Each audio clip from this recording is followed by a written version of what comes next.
வெற்றிவேல் முருகனுக்கு அரோகரா. என்னடா பக்தி முத்திடுச்சுன்னு பாக்குறீங்களா? இன்னைக்கு நம்ம ஒரு சின்ன அளவிலான வேல், முருகரோட வேல் டாட்டூ போட போறோம். இது நம்மளோட ஒரு பெண் வாடிக்கையாளரோட முன்னங்கையில போடுற இந்த சின்ன ஒரு டாட்டூ. வேலோட டாட்டூவோட அளவு வந்துட்டு பாத்தீங்கன்னா 2 அங்குலத்துக்கு குறைவா இருக்கிற இந்த டாட்டூவை நாம ரொம்ப அருகாமையில் எப்படி பண்ணுறோம் அப்படின்றது இந்த காணொலி மூலமாக உங்களுக்கு நான் விளக்கி சொல்கிறேன். இந்த காணொலியை முழுசாக கடைசி வரைக்கும் பாருங்கள், இடைவிடாமல் பாருங்கள்.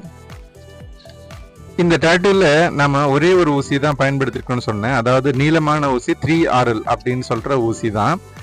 இந்த ஊசியே பயன்படுத்தி நம்ம ஸ்ட்ரிப்பிள் ஷேடிங் அப்படின்றதையும் நாம் இந்த டாட்டூவில் பண்ண போகிறோம். அதாவது ஸ்ட்ரிப்பிள் ஷேடிங்னா என்ன அப்படின்றது உங்களுக்கு இதுக்கு முன்னாடி போட்ட ஒரு காணொலியில் சொல்லியிருக்கிறேன், விளக்கமாக சொல்லியிருக்கிறேன். அந்த காணொலியை பார்க்காதவங்களுக்கு இந்த காணொலியோட பொருள் அடக்கத்தில் அதோட இணைப்பை நான் கொடுக்குறேன். அந்த இணைப்பை நீங்கள் பார்க்கறது மூலமாக ஸ்ட்ரிப்பிள் ஷேடிங் அப்படின்னா என்ன அப்படின்றது ஒரு தெளிவான விளக்கம் கிடைக்கும். கடுகு சிறுத்தாலும் காரம் குறையாது அப்படின்னு சொல்ற மாதிரி இந்த டாட்டூவோட மொத்த அளவே 2 அங்குலத்துக்கும் குறைவா தான் இருக்குது. ஆனா இவ்வளவு குறைவான ஒரு சின்ன டாட்டூ அப்படின்னு நாம கவனக்குறைவா பண்ணாம முழு சிரத்தையோட நாம நம்மளோட கவனத்தை முழுமையா செலுத்தி இதை பண்ணும்போது சின்ன டாட்டூவா இருந்தாலும் சரி இதனோட முடிவு ரொம்ப சிறப்பா வரும் அப்படின்றதுல எல்லளவும் சந்தேகம் இல்லை. இந்த டாட்டூ பண்ணும்போது உங்களோட இயந்திரத்தோட அளவு 7 to 7.5 வரைக்கும் இருக்கிற மாதிரி பார்த்துக்குங்க. அதுக்கப்புறம் நாம ஊசியோட வெளியே வர நீளம் எவ்வளவு அப்படின்னு பார்த்தீங்கன்னா இதை தான் நம்ம ஸ்ட்ரோக்குன்னு சொல்றோம். அதாவது 3 to 4 மில்லிமீட்டர் வரைக்கும் நீங்க வச்சாவே போதுமானது. இந்த டாட்டூல நாம ஒரே ஒரு கருப்பு வண்ணத்தை மாத்திரம்தான் பயன்படுத்தியிருக்கிறோம். கருப்பு மற்றும் சிவப்பு 2 வண்ணத்தை நம்ம பயன்படுத்தியிருக்கிறோம். இதுல 3வது வண்ணமா வெண்மையும் எனக்கு வேணும் அப்படின்னு நம்ம பெண் வாடிக்கையாளர் கேட்டாங்க. நான் வந்துட்டு அவங்களோட சருமத்தை பார்த்த உடனே எனக்கு தெரிஞ்சிடுச்சு. அதாவது வெண்மையான வண்ணம் வந்துட்டு நீடிச்சு எப்பவும் நிற்காது. இந்த மாதிரியான சருமத்துக்கு, குறிப்பா நம்ம இந்தியர்களோட கோதுமை நிற சருமத்துக்கு வெண்மை வந்துட்டு எப்பவுமே ஒரு எதிரின்னு தான் சொல்லணும். ஏன்னா அந்த அளவுக்கு நீடிச்சு நிற்கிறது இல்லை. அதனால நீங்க எப்பவுமே ஒரு பொய்யான வாக்குறுதியை கொடுக்காதீங்க உங்களோட வாடிக்கையாளர்கிட்ட. அதாவது இந்த வண்ணம் ரொம்ப நல்லா இருக்கும், இந்த நீங்க வெண்மையான வண்ணத்தை நீங்க உபயோகிக்கும் போது உங்களோட டிசைன் வந்துட்டு ரொம்ப அற்புதமா வரும் அப்படின்னு நீங்க எப்பவுமே பொய்யான வாக்குறுதியை கொடுக்காதீங்க. ஏன்னா இந்த வெண்மையான வண்ணத்தை நம்ம உபயோகிக்கும் போது குறைஞ்சது 2 இல்ல 3 நாள் வந்துட்டு நல்லா வந்து தெரியறதுக்கு வாய்ப்பு இருக்குது.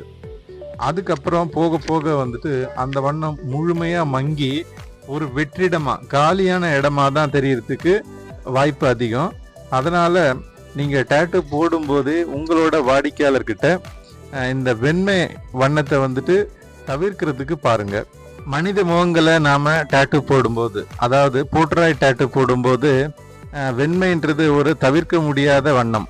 ஒரு சில இடங்கள்ல வந்துட்டு நாம உபயோகிச்சே ஆக வேண்டிய கட்டாயம் இருக்குது. அந்த மாதிரி நேரங்கள்ல நாம உபயோகிக்கலாம். மற்ற இந்த மாதிரியான டாட்டூங்களுக்கு அதை தவிர்க்கிறது நல்லது அப்படின்னு நான் நினைக்கிறேன்.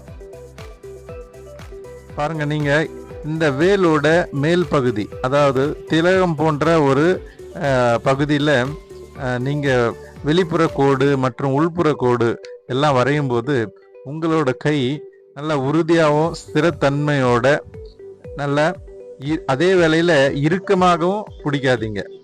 அதாவது டாட்டூ இயந்திரத்தை எவ்வளவுக்கு எவ்வளவு இலகுவா பிடிக்க முடியுமோ அந்த மாதிரி பிடிச்சிட்டு, ஆனா நீங்க போடுற அந்த வெளிப்புற கோடு மற்றும் உள்புற கோடு வந்துட்டு உறுதியாகவும் ஒரே நேர்கோடாகவும் வந்ததுன்னா நீங்க செய்யற டாட்டூ ரொம்ப அற்புதமான ஒரு முடிவை கொடுக்கும். நீங்க இந்த மாதிரி ஒரு வடிவம் டாட்டூ, அதாவது வடிவம்னா அதாவது ஒரு திலகம், அப்படி இல்லைன்னா வட்டம், அப்படி இல்லைன்னா சதுரம், இந்த மாதிரியான வடிவத்தை குறிக்கிற டாட்டூ நீங்க போடும்போது ரொம்ப கவனமா நீங்க போடுங்க. ஏன்னா இந்த வடிவத்தோட வெளிப்புற கோடு தான் அந்த வடிவத்தை ரொம்ப அழகா காமிக்கும். பல நேரங்களில் நம்ம இந்த மாதிரியான வடிவத்தை ஒரு டேட்டூ நம்ம பண்ணும்போது முதல் முறை இல்லாமல் ரெண்டாவது மூணாவது முறை வந்துட்டு நம்ம அது மேலேயே வந்து போட வேண்டிய கட்டாயம் இருக்கும். அந்த மாதிரி நேரங்களில் உங்களோட டேட்டூ இயந்திரத்தோட அளவு 7லிருந்து 7.5க்குள்ளவே இருக்கிறது ரொம்ப நல்லது. இது மூலமாக வாடிக்கையாளரோட கை மேலே அதிகமான அழுத்தம் கொடுக்கறத நாம் தவிர்க்கலாம்.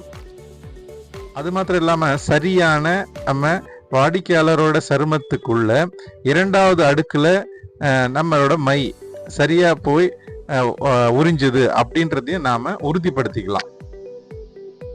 அதெல்லாம் சரி, நீங்கள் சொல்கிற இயந்திரத்தோட வேகத்திலேயே நாம் பண்ணாலும் இந்த 2வது அடுக்கில் தான் போய் இந்த இங்கு வந்து சேமிக்குது அப்படின்றதுக்கு என்ன நிச்சயம் அப்படின்னு நீங்கள் கேட்பீங்க. அதுக்கு தானே நாங்கள் இருக்கிறோம். அதாவது உங்களுக்கு பயிற்சி கொடுக்க.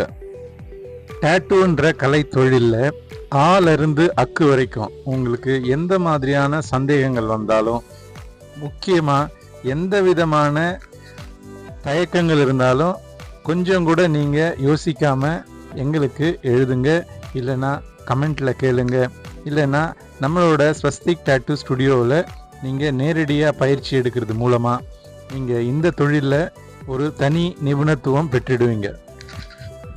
டேட்டூ அப்படின்னா என்ன? மக்களோட எண்ணங்களை வண்ணங்கள் மூலமாக அவங்க சருமத்து மேலே நாம் பிரதிபலிக்கிறது தான். இதுதான் ஒரு டேட்டூவை பற்றின ஒரு சுருக்கமான என்னோட எண்ணம். இதுக்கு நீங்கள் ரொம்ப அதிகமாக படிக்கணும் அப்படின்ற எந்த ஒரு தேவையும் இல்லை.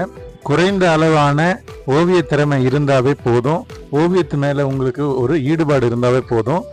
மற்ற எல்லா விதத்துலேயும் நாங்கள் உங்களை முழுமையாக டேட்டூ கலையில் தேர்ச்சி அடைய செய்கிறோம்.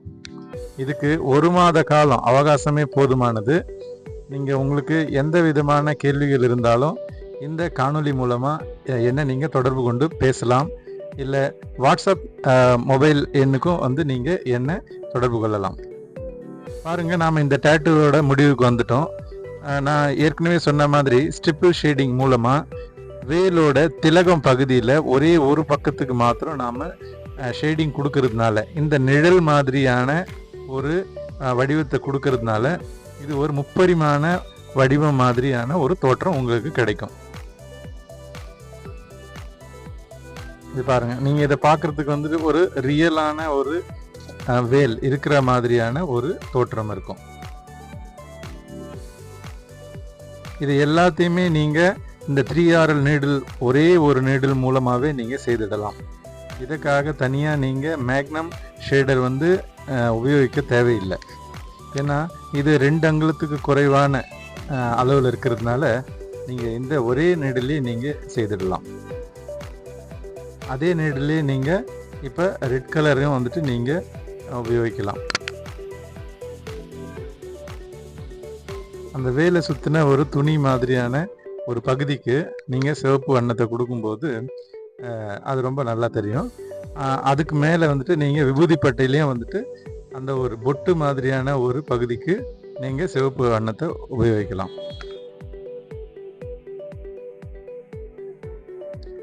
அளவில் ரொம்ப சின்னதாக இருந்தாலும் பாருங்கள், இதோட முடிவில் வந்துட்டு ரொம்ப அழகாக ஒரு அற்புதமாக இருக்குது.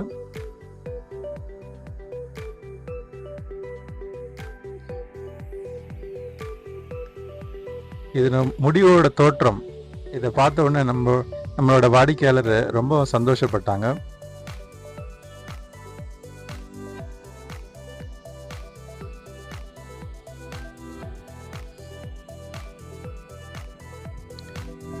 நீங்கள் இந்த மாதிரி நீங்கள் வேறு வண்ணம் கொடுக்கும்போதும் உங்களோட டேட்டூ இயந்திரத்தை வந்துட்டு வேகத்தை வந்து நீங்கள் குறைக்கணுமோ இல்லை கூட்டணுமோன்ற அவசியம் இல்லை. நீங்கள் சாதாரணமாக எந்த வேகத்தில் வந்துட்டு அதாவது நீங்கள் ஷேடிங் அப்படி இல்லைன்னா வெளிப்புற கோடுகள் அந்த மாதிரி எல்லாம் செய்யும்போது எவ்வளோ வேகம் இருக்கிறதோ அதே வேகத்திலே நீங்கள் தொடரலாம். பாருங்க, அந்த ஒரு சின்ன வட்ட வடிவத்துக்குள்ள ஒரு சின்ன பொட்டு மாதிரியான ஒரு அமைப்பு.